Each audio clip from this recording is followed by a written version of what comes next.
So you're booking a vendor, you look at their contract, you see something that says expenses. It says something like all reasonable expenses will be reimbursed by the client.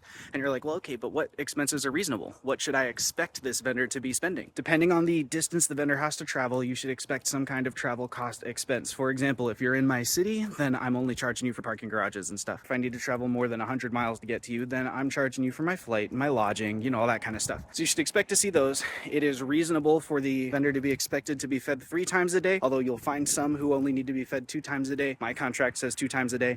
So if I'm traveling out of town to get to you, then you're going to be expensed for my meals, expenses for any kind of rental equipment that might be necessary. For example, if you work with a venue that does not own their own linens and tables, but you don't choose to find them yourself, the venue handles that, then it would be reasonable for the venue to expense you for those. You should also check if the contract specifies whether you need to approve the expenses or not. For example, my contract says that we will approve all the expenses with you in writing